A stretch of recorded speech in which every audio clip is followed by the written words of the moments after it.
Assalamu alaikum, dear little friends. Today we're going to talk about two amazing little boys, and they were only 13 years and 11 years of age. So whose sons were these? Do you know we've been talking about Imam Hussein?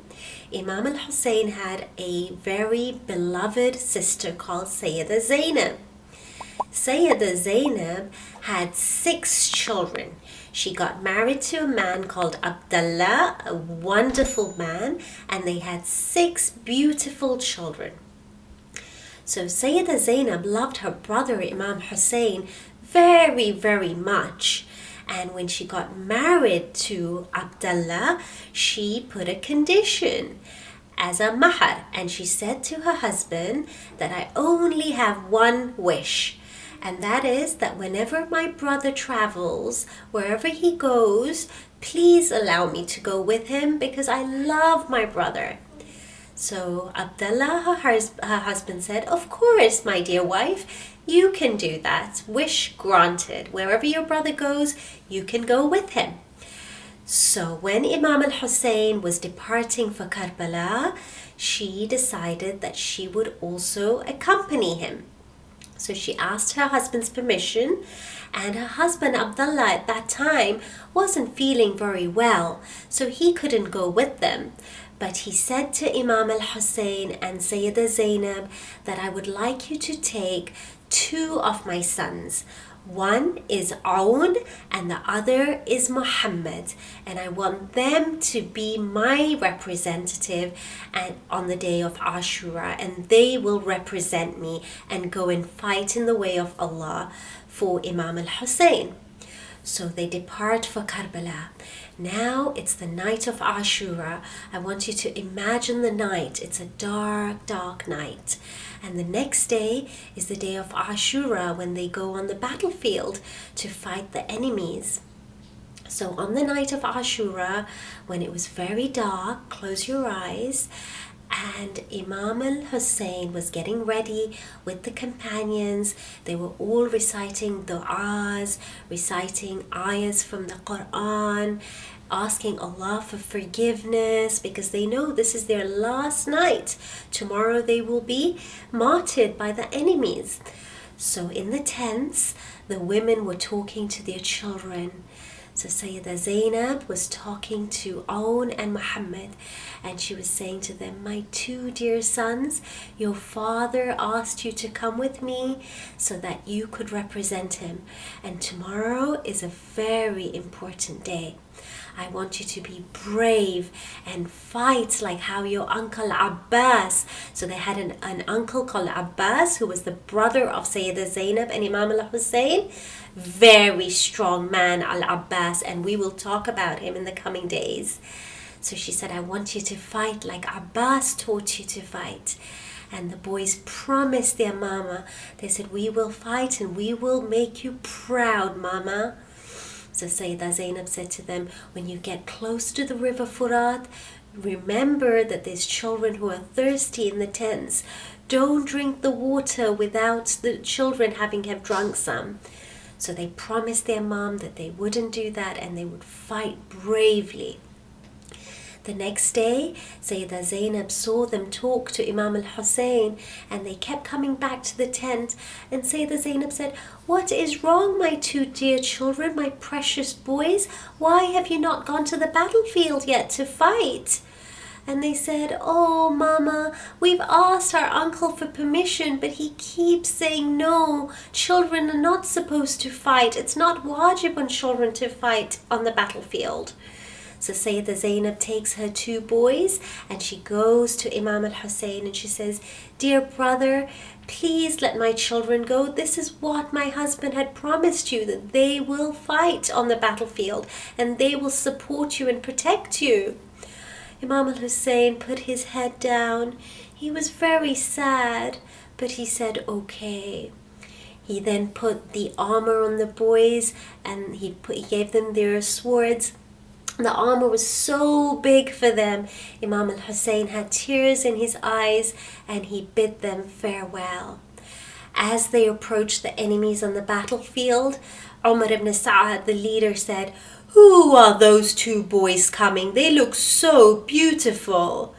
The enemy said, "Yes, they're shining like the moon.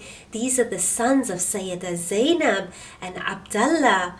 As the boys came together, they were so close to each other, the two brothers, that they always stayed together and fought together. So as they came on their two horses, they rode towards the battlefield, two small boys, and they started to fight. When the enemy saw how brave they were, they said, "We have to separate these two boys or else they will kill all the enemies." So they separated the two boys, and at last they got injured. Aun and Muhammad got injured.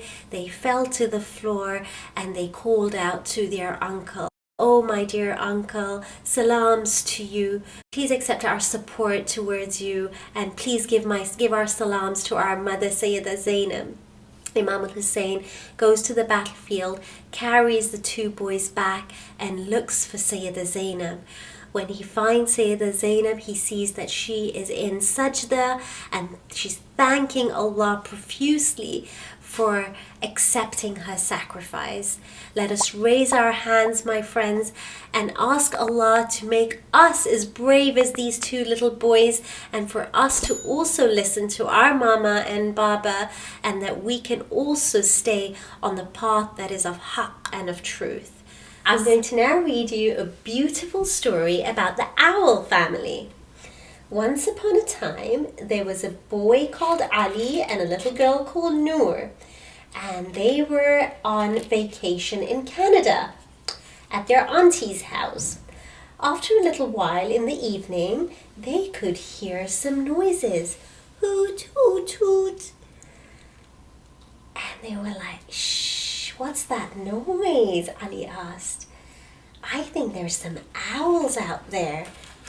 They decided to go outside and meet the owls.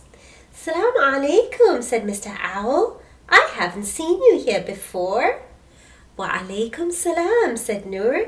"We've come to visit our auntie." "Why are you hooting?" said Noor. "Good question," said the owl. "I hoot to let all the other owls know that this is my nest in the tree, and I'm about to leave to get food for my family, and I want them to be safe when I'm gone." "Can I stay and watch your babies?" asked Noor. "Yes, of course," said the owl. A little while later, Mr. Owl was back, and he helped Mrs. Owl feed the family. "Do you hunt for food every day?" asked Ali. "Yes, I love and care for my family. Mrs. Owl stays with the babies and I go and get the food." Suddenly they heard a big gust of wind, and the owl, Mr. Owl, covered his little family with his big wings. And so we can see in this story how nicely the family lives together, and they look after each other. Mr. Owl plays with the owlets, he shows them how to fly, he teaches them how to hoot, just like our mummies and daddies teach us lots of lovely things. One day, a dog was barking, and the little owlet got so scared she fell out of the tree. And the dog put her between his teeth. "Oh no!" The big Mr. Owl came down and started making lots of noise till the owlet came back to him. Mr. and Mrs. Owl are just like our mummies and daddies, are they not? They always look after us, they teach us things, they save us from any harm. Your mama stays up at night when you're ill and looks after you. Allah says in the Quran, be kind to your parents because they always look out for you. So in the same way, we need to also listen to our mummies and daddies, just like today we spoke about Aun and Muhammad and how they, the two little boys, listened to their mummy to Syeda Zainab and their father Abdullah, like we spoke about.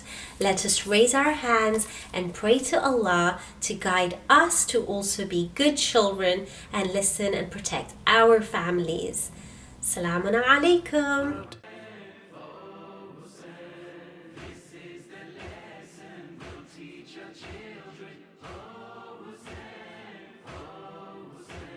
Show love to all of humanity. Help those within your community.